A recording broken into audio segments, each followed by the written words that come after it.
simplement besoin de dire à quel point, à un moment donné, ces élites sont dans le déni de réalité. C'est-à-dire qu'ils refusent la réalité.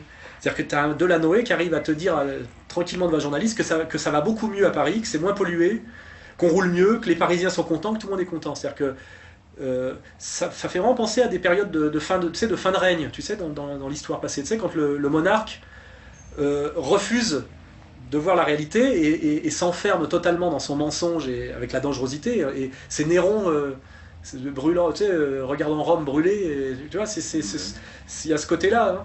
Et Delanoë, c'est ça. Quand il dit non, il y a moins de pollution qu'avant. Alors non, il y a des embouteillages partout. Non, ça va très bien. Les Parisiens sont très contents. Ils sortent des stats, etc. Quand des gens, pour continuer à se sentir en phase avec eux-mêmes, sont obligés de nier la réalité à ce point-là, c'est-à-dire de dire qu'il fait jour alors qu'il fait nuit, en gros, c'est que ça va très très mal, quoi. C'est très mal pour eux, très mal pour le pays, parce que c'est quand même eux qui dirigent, et que ça peut... Je pense qu'on peut pas rester très longtemps au pouvoir en disant qu'il fait beau quand il pleut, quoi, tu vois, c'est pas possible. Donc là, j'attends de voir quand Delanoë va se casser la gueule, et moi, comme je suis un type qui fait des prévisions et qui se trompe rarement, parce que j'avais quand même prévu le non à la Constitution à 56%, j'étais le seul qui était monté aussi haut, ça fait 55,5. Je pense que Delanoë va perdre les prochaines les élections de Paris, il les perdra là-dessus. Il va se fâcher avec les Verts, parce qu'il va essayer de se sortir de la dinguerie des Verts qui vont se retourner contre lui, c'est-à-dire que ça va terminer dans un bordel complet, son truc. Parce que c'est les Verts qui sont en train de le tuer, c'est clair. Qui sont les idiots utiles comment dirais-je, des spéculateurs immobiliers. Parce que la seule explication rationnelle de toutes ces conneries, c'est que ça fait exploser le prix du mètre carré à Paris. Parce que ça empêche tous les travailleurs de travailler. C'est-à-dire que quand vous avez un petit chauffagiste sur le quai de Valmy qui peut plus se garer en double fil, il est obligé de partir en banlieue, et là il y a un bobo qui arrive et qui se fait un magnifique loft dans son... Alors qu'avant c'était un chauffagiste, quoi. Et donc on voit bien qu'en fait la réalité, l'espèce de délire des écologistes, et ce sont les idiots utiles des spéculateurs immobiliers, à mon avis, parce qu'on voit très bien que ça fonctionne très bien ensemble. Alors il y a ceux qui le savent, qui sont de purs salauds, et puis les crétins de la base, quoi, les idiots utiles. Et je pense que les écologistes, c'est ça, c'est une nuisance. Avant, on avait avec les écologistes, on a une double nuisance. On a la nuisance de la pollution et la nuisance écologiste en plus. C'est la pollution écologiste. Ça s'est surajouté, quoi. Et on a donc des salauds et des crétins, quoi. C'est les deux strates, quoi. Et je pense que ceux un jour qui feront les frais s'il y a une période un peu révolutionnaire, un peu troublée, je pense que les écologistes feront partie de ceux qui passeront à la trappe et à la casserole. Parce que, alors, comme trahison d'un projet et d'un programme, on ne peut plus être écologiste à cause d'eux, alors que pourtant c'est le vrai problème, l'écologie, c'est évident. Hein, mais quand on voit ce qu'ils en ont fait, c'est un cauchemar. Ouais, c'est en train de devenir une espèce d'écomusée. Hein. Il y a cette côté transformer Paris en musée pour touristes. Hein. C'est Amélie Poulain généralisé. Et ça devient une ville incroyablement triste, surtout. On s'y emmerde terriblement. C'est une ville de bourgeois falsifiée, parce que le charme de Paris, c'est une ville populaire et une ville réellement de mélange social. Et à quel point ça s'est accéléré, à quel point on s'emmerde, à quel point c'est les gens de gauche qui l'ont fait, c'est ça qui est tragique, et au nom en plus de la festivité, du festif, au nom de... Je sais pas ce que c'est que la Nuit Blanche et Paris-Plage. Enfin, Philippe Muret a fait le boulot, on va pas le redire, mais c'est consternant, quoi. Comment... quand on les jugera, enfin, je veux dire, quand on aura le recul historique et qu'on verra Moi, je me suis tapé comment il s'appelle, Christophe Girard. J'ai fait un texte sur Christophe Girard que vous pouvez relire jusqu'au va-t-on descendre.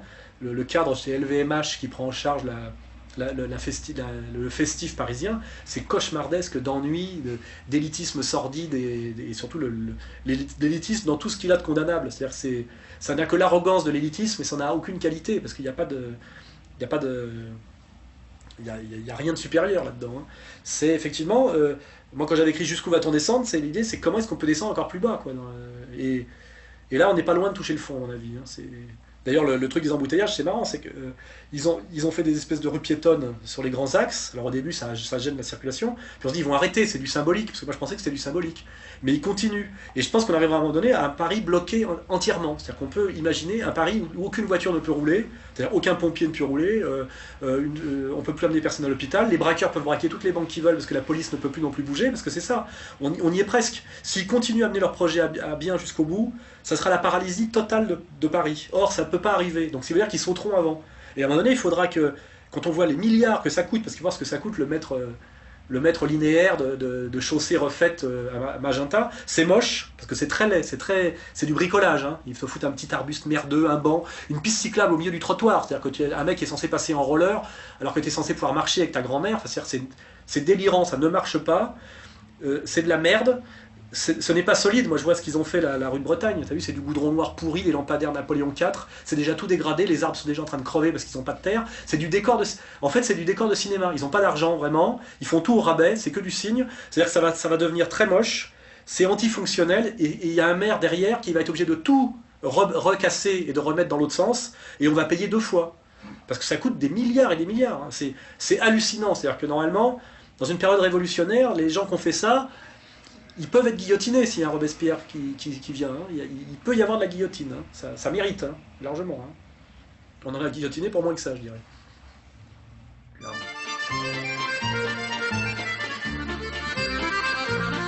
À Paris. Oui, moi j'ai quitté Paris, j'y viens que pour le boulot, parce que j'ai une telle souffrance quand je me souviens de ce qu'a été mon Paris à moi, le Paris de ma jeunesse, que je préfère vivre en province, oui. Je vis même à la campagne, quoi. Hein. Mais je reviendrai, comme, comme le Cid, tu sais, sur mon cheval, quoi, je sais pas, oui, je reviendrai, c'est ce que je dis. Mais pour l'instant, j'attends. Bah, quand on voit, avec la mondialisation, et on voit ce que sont devenues les capitales mondiales, et qu'on voit que Paris est encore moins cher que Tokyo, que Londres, etc., ça peut encore être bien pire, en tout cas au niveau de la montée du mètre carré, de la dépossession des Parisiens de leur ville, parce que à terme, Paris deviendra une ville où tous les happy few du monde auront leur habitation secondaire ou tertiaire ou quaternaire, parce qu'ils ont un pied-à-terre dans chaque capitale. C'est la vision de Jacques Attali, tu sais, la surclasse transnationale, le nomadisme, tu vois. Ouais. Et donc à terme, on imaginera un Paris où il n'y a plus de Parisiens, on payera quelques connards, tu sais, déguisés en...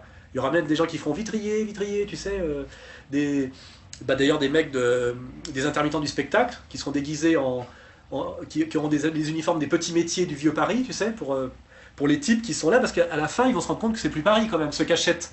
Parce que c'est ça le paradoxe, c'est que ceux qui achètent pour être à Paris, c'est mon Paris qu'ils aiment, tu vois, c'est le Paris village, etc. Et quand ils viennent, ils le tuent. Parce que moi, là où je suis dans le Marais, quand je suis arrivé, c'était encore le Paris village, le Paris mixte, le Paris un peu populaire, tu vois. Et les bobos sont venus parce qu'ils aiment ce Paris-là et ils le tuent, tu vois. C'est ça qui est hallucinant, tu vois. Ils aiment le Paris populaire et ils viennent le tuer, tu vois. Ce sont des vampires, c'est-à-dire qu'ils viennent saigner le Paris populaire. Ils n'ont même pas cette espèce d'honnêteté d'aller là, dans des lieux qui leur ressemblent, tu vois. Des lieux prétentieux, froids, à la limite. Le lieu qui serait naturellement pour eux, et peut-être un jour j'en ferai un camp pour eux, un camp de ouais, un camp, on les mettra là. C'est la Défense. C'est le seul lieu qui mérite, c'est le lieu qui leur ressemble. Ils devraient tous vivre à la Défense, normalement, parce que c'est ce qui correspond à leur vision du monde. Ils n'ont pas à foutre les pieds dans le 11e, dans le 19e, dans le 18e, à la Fourche, tu vois, au Batignolles. Normalement, ils n'ont rien à voir avec tout ça. C'est pas eux qui ont fait cette ambiance, cet univers, tu vois. C'est d'autres gens, tu vois, avec d'autres valeurs. Et je crois qu'on va arriver, ouais, à un moment donné où on aura un Paris à 80 000 balles le mètre carré, où il y aura que des Japonais, des milliardaires américains, des Israéliens, enfin tu vois, tous les happy few de la mondialisation financière, et avec des intermittents du spectacle déguisés en ramoneurs, en boulangers du 19e, tu vois, des poulbeaux, tu vois, ou alors les gosses des écoles, s'il en reste encore, parce qu'à mon avis, pourquoi il y aurait de gosses, ou alors des gosses adoptés par des pédophiles, je sais pas, mais qui seront certainement des petits Philippins. On les déguisera en petits poulbeaux pour voir des petits poulbeaux courir, ou je sais pas quoi. Enfin, on peut arriver... On peut pousser très très loin la logique. Et d'ailleurs, cette logique s'auto-génère elle-même, et il faudra bien qu'une force contraire et extérieure arrête la progression de cette logique, parce qu'elle ne s'arrêtera pas d'elle-même. C'est ce qu'on appelle en philosophie l'hubris, c'est-à-dire qu'il n'y a aucune raison que ces gens-là arrêtent leur processus, puisque c'est le gag belge, là, tant que je gagne, je rejoue, quoi. Hein. Jamais personne ne s'auto-limite. C'est pour ça qu'il y a finalement toujours des mouvements révolutionnaires et du chaos. Les gens vont toujours jusqu'au bout de leur connerie, de leur erreur. Ils vont jusqu'au bout. Et comme ça rapporte du pognon, l'immobilier, parce qu'en réalité, les gagnants continuent à gagner, là. Hein. Il y a de plus en plus de gens qui perdent, mais les gagnants n'ont jamais autant gagné. Donc si on a une vision globale, on peut trouver ça absurde, mais si on a une vision ultra-élitiste des joueurs gagneurs, eux, ils gagnent de plus en plus et de plus en plus. Et avec Delanoë, ils n'ont jamais autant gagné. La ville de Paris n'a jamais été aussi riche, puisqu'elle touche sur chaque transfert sur chaque vente d'appartements et d'immeubles, elle touche un pourcentage. Donc la ville n'a jamais été aussi riche de ce point de vue-là. Ils feront exploser les impôts locaux, tout est planifié. Il n'y aura plus un pauvre à Paris, plus un salarié, plus une classe moyenne. C'est déjà le cas. Du coup, tu n'as plus d'administrés qui t'emmerdent, parce que ces gens-là ce qu'ils veulent, c'est des musées, mais des crèches, ils en ont rien à foutre, des hôpitaux, ils y vont pas. Donc c'est tout bénéfice, tu vois. Ils votent pas en plus, ces gens-là, ils votent pas dans le lieu. Donc de toute façon, euh, euh, quand on dit ouais, les Parisiens souffrent, etc., tu dis ouais, mais comme ils souffrent, on les vire. Après, ils votent plus parce qu'ils sont plus parisiens. Tu vois ce que je veux dire, il y a une espèce de logique obscène qui ne pourra être arrêtée que de l'extérieur, et je dirais par la brutalité. Hein, il va falloir leur botter le cul, c'est clair qu'ils ne s'arrêteront pas. La raison ne sera pas le moyen de les arrêter. Hein, aucune chance.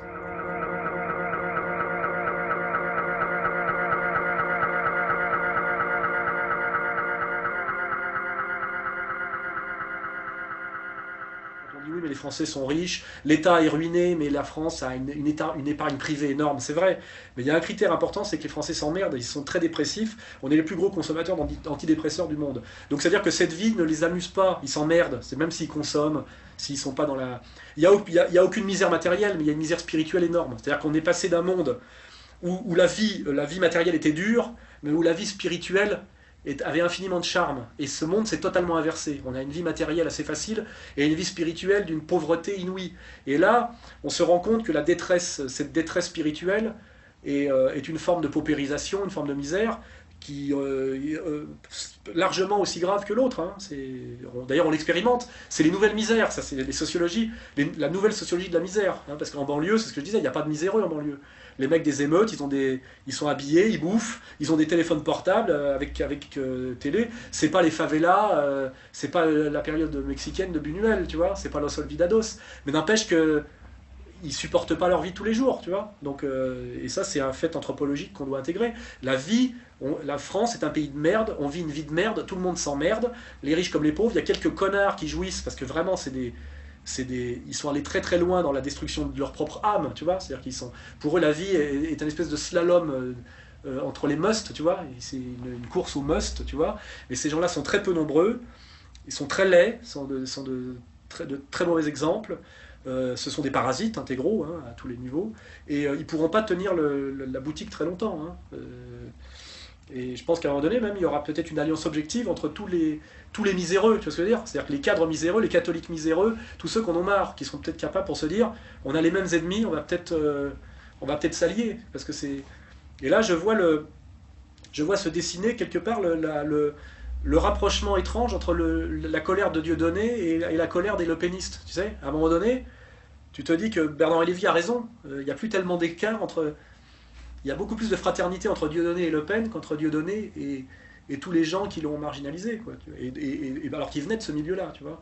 Et finalement, est-ce que c'est pas ça la France qui peut se sauver demain?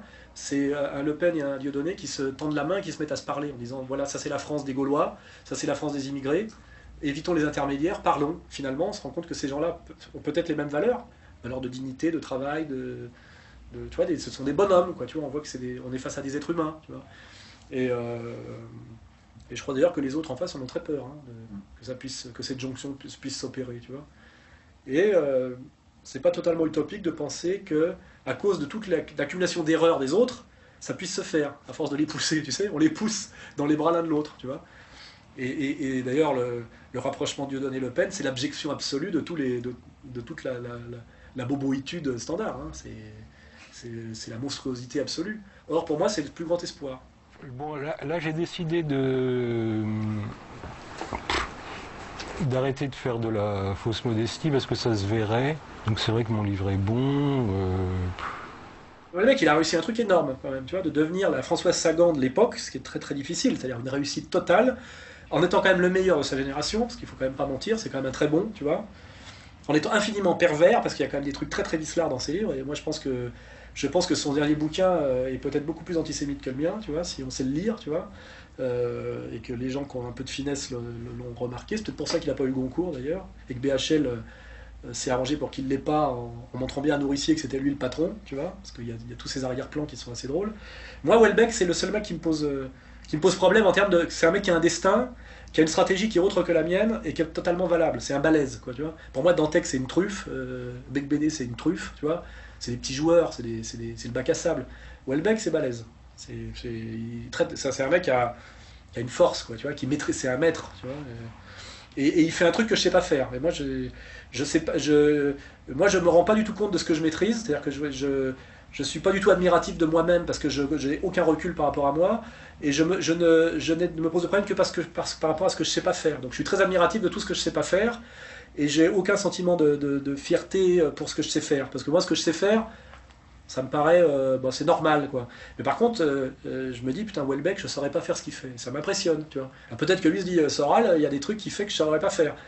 Je sais pas. Mais moi, Houellebecq m'impressionne, c'est vrai, hein. Déjà, être aussi célèbre, aussi riche et travailler autant, c'est pas facile. C'est un mec qui a une énorme force de caractère, hein. C'est un colosse, quoi. Il faut se rendre compte, hein, de ça. Et puis, c'est un mec qui, avec l'air de rien, est un maître tacticien. Il a une manière de dominer la situation qui est pas du tout la mienne, tu vois. Et qui m'impressionne. C'est vrai que j'ai pas, si tu veux, l'arrogance ou l'espèce de côté, le petit con jaloux qui dit du mal de Houellebecq, tu vois. Houellebecq, je peux le critiquer, tu vois. J'ai fait des textes pour expliquer politiquement pourquoi il y avait eu 3 périodes, qu'il était passé de la critique du libéralisme à l'apologie du libertarisme, tu vois. Et quand c'est en ça qu'il avait été récupéré et qu'il était devenu le champion finalement des classes moyennes, et il a été un déculpabilisateur au lieu d'être un culpabilisateur. Il n'est pas un moraliste en réalité, il est un déculpabilisateur. C'est pour ça que c'est un type qui a un succès immédiat, et que peut-être c'est ce qui lui coûtera une partie de sa postérité, parce que peut-être ça peut se retourner sur Houellebecq, tu vois. Il sera peut-être considéré comme moins grand que dans 20 ans qu'aujourd'hui, tu vois. Mais en tout cas, il a réussi un coup énorme, et il est bon, quoi. Je veux dire, enfin, les gens qui me disent qu'il écrit mal, font doucement rigoler, tu vois. Je te dis franchement que c'est le mec qui écrit le mieux de notre génération, tu vois.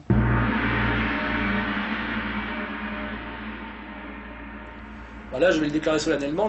Ça m'étonnerait que j'écrive un livre avant longtemps, entre guillemets. C'est-à-dire que là, j'ai fini un cycle. Tu vois, dans Misère du désir, je disais qu'il fallait faire la révolution, et que, donc il fallait arrêter d'écrire. Et là, le héros, il meurt, hein. Et d'ailleurs, tu as vu, c'est un seppuku, j'ai inventé un seppuku assez moderne. Le mec meurt de sodomie dans un backroom, tu vois. Sodomie, voilà, il se fait éclater l'anus dans un backroom pour se fondre dans la normalité contemporaine, de n'être plus qu'un trou du cul.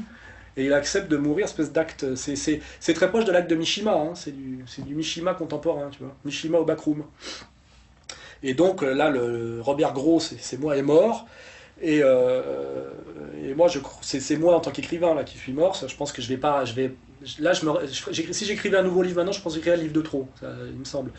Donc là, il faut que je vive à nouveau des trucs, puisque finalement, vers la féminisation, jusqu'où va s'en descendre, Socrate à Saint-Tropez, Misère du désir et Chute, là, ça crée une espèce de cycle, bon, qui avait commencé avec Sociologie du dragueur, qui est un peu mon œuvre maîtresse. Je suis au bout d'un cycle, hein.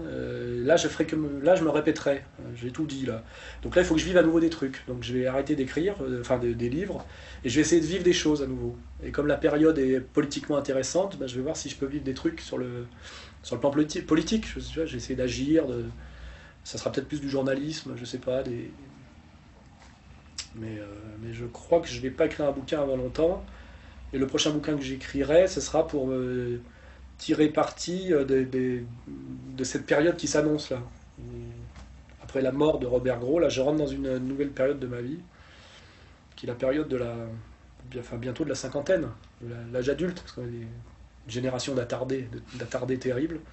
Donc là je vais rentrer dans mon âge adulte. Là. Après, donc peut-être qu'après, dans 10 ans, j'écrirai des bouquins d'adultes. C'est la fin de la période adolescente. Vous préférez quoi, moi ou Bec BD? Je veux dire, c'est qui le héros de la jeunesse? C'est moi ou Bec BD quelque part? C'est qui le mec, le héros du film? C'est pas Bec BD, c'est clair. Je veux dire, donc de toute façon, c'est prouvé mathématiquement. Oui, voilà. Bon.